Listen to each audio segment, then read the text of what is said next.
Hello everybody, Backyard Bullion here. So today I have a bit of a ponderous topic to talk about, and that is, can you actually make money with gold and silver? It's one which is on a lot of people's minds. Obviously, when you look to buy silver and gold, ultimately we're all in it for making a bit of money on these things, making some money for the future, or even just preserving wealth. And my argument here is, can you actually make money on silver, or is it really just a tool to preserve wealth? Now, do remember that these are just my own thoughts and opinions. I am not a financial expert. I am not an investment guru. So any financial decisions you guys make having watched this video are yours and yours alone. Now, the question of whether you can make money with gold and silver really needs to be split up, I think, into two kind of distinct parts. And the first part is kind of the long term. It's the main reason why perhaps I'm investing in gold and silver, sort of for the future, for pension, for preservation of wealth. And then there's obviously the short term kind of flipping side of things, buying something specifically to sell it short term. So I'll talk about that in a moment. The first bit though is looking at the sort of long term. And I guess one of the interesting things that I've been pondering about is silver and gold stacking is a little bit of an addiction. You kind of, once you buy something, you get the silver bug, you get the gold bug, and I know it happened to me, with the first batch of silver that I ever bought a couple of years ago.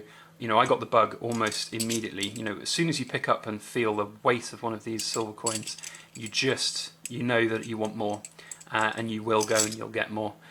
So it's an interesting thought that, in terms of how much you're going to buy, your bank account's obviously going to be lower every time you buy it, and if you keep on stacking for 30 years, at the end of that 30 years, you could look at it and think, my bank account is 20, 30, 40, 50,000 pounds lighter than it once was, which is, obviously meaning you've lost money perhaps.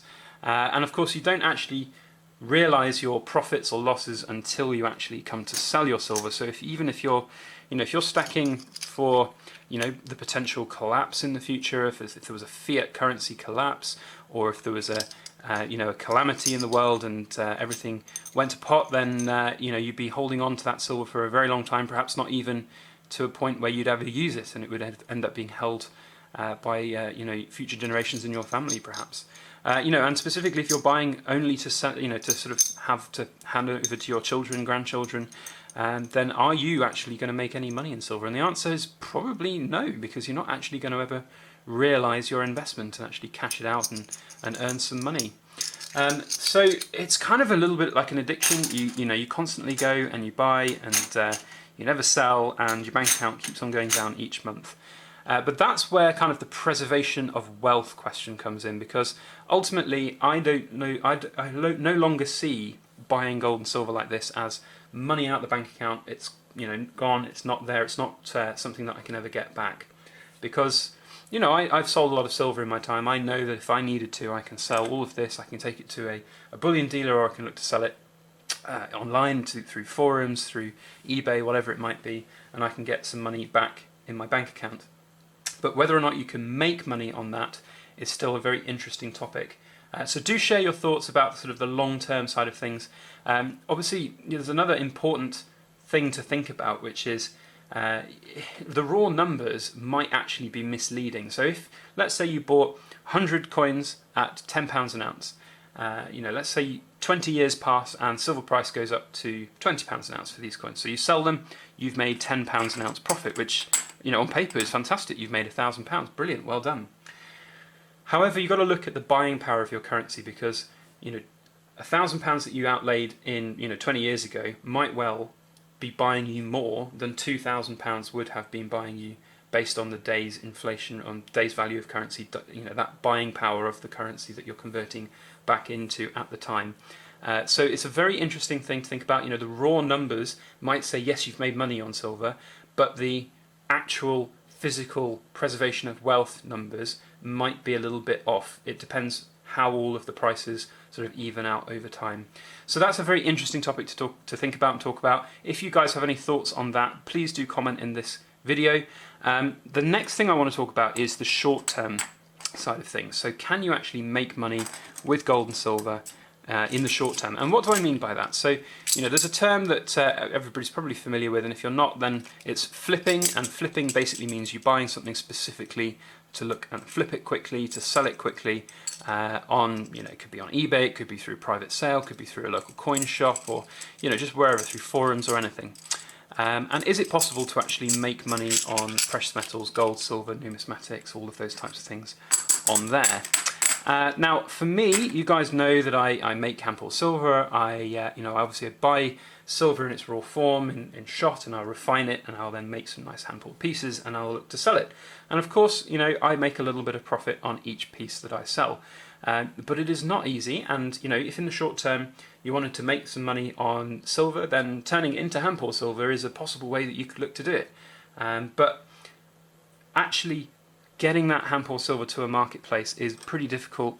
Certainly here in the UK, it's not as common as in the US, and there's a lot of skepticism about hand pulled silver because of potential purity issues and people not trusting things like that. And I'm very fortunate to be in the position I'm in.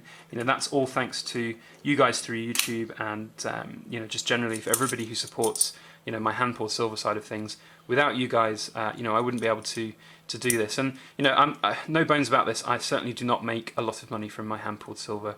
At best at the moment, business is going very well, but it's sort of the equivalent of earning minimum wage as a part-time job. And whilst I love doing it, and I'm very happy to be earning even any kind of money in doing a sort of passion and a hobby that I love, as a full-time job, you can definitely earn a lot more money doing other types of jobs out there. But that doesn't stop me enjoying it and wanting to keep going and wanting to keep growing where I am. But I'm only there because of a lot of hard work that I've put in. I put in a lot of hours during the week for Backyard Bullion, and if you actually convert the amount of hours to the amount of money that I earn from Backyard Bullion, it's certainly nowhere near minimum wage, and I enjoy it. That's the whole point, though. But if you were looking to flip silver in the short term, the more likely route that you'd want to take is probably buying silver coins like this, buying numismatic coins, and then looking to sell them through maybe eBay, through a secondary market, through forums and things like that, rather than perhaps melting them down and selling them as hand pulled silver. Now, it is possible, and a lot of people do it, and we've seen a lot of people have probably pretty good success with it, built businesses up from doing it, and all credit to them, because it is not an easy thing to do.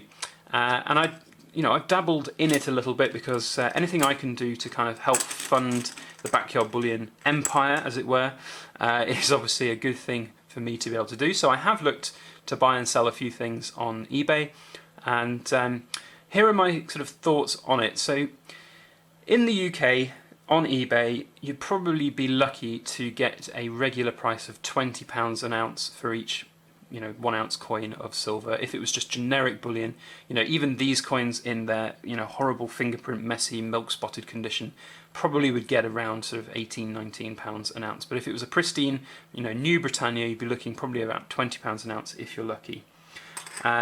Now, to buy a Britannia like this, pristine, new, not all marked up and fingerprinted like this one, would probably be around £15 an ounce through Europe, or if you were lucky and bought some second hand from somebody, either through sort of, say, a forum or something like that.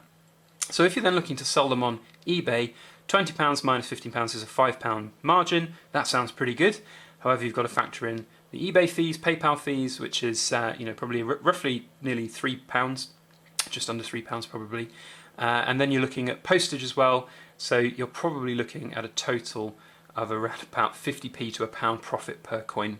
Now, if you're factoring in that you've had to spend £15 a coin to make, let's call it 75p, split the difference, that is quite a lot of financial risk to make not very much.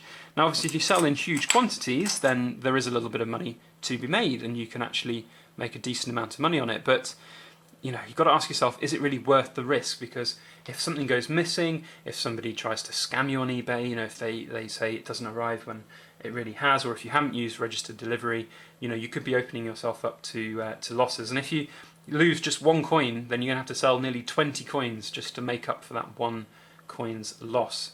So it is possible, but it is risky. It does come with quite a lot of financial risk if you were looking to kind of professionally sell silver coins through eBay. I have found, though, that if you have some of the £1 seller's fee offers through eBay, you can obviously reduce the amount of fees that you have to pay. But do remember though, if you just sell a 1 ounce coin with a £1 seller's fee, then you're still paying £1 seller's fee on a £1 seller's fee offer. So it's only a 5%, 50% reduction on that seller's fee. But if you sell a whole bunch of them, so if you sell 10 all in one go, did I pick up 10 in? No, I picked up more than 10. There you go. So, but if you sell 10 all in one go at £200, then your seller's fee represents only 0.5% of a kind of the total value of your sales. So you're definitely saving more in terms of your kind of seller's fees items there and making a little bit more profit. So it is possible, but as I say, you've got to weigh it up. It is a risky game, and it's certainly not one that is for everybody. So do comment in this video on your thoughts on both of the long-term and the short-term kind of flipping side of things. It'd be great to hear what you guys think. If you've had a lot of success doing it, do share how you do it. It would be very good to hear everybody's thoughts on the subject. As always, if you like this video, please put a thumbs up on it, share it around on your social media. That would be very helpful indeed. If you haven't checked out my other videos, please do go have a look. I did a vlog on the London Coin Fair last Sunday. It was a really, really fun day out, so if you haven't checked that video out, please do go have a look. There's a link to it in the description below. Otherwise, I just want to say a massive thank you to everybody for watching, and please make sure that you like, share, comment and subscribe for more.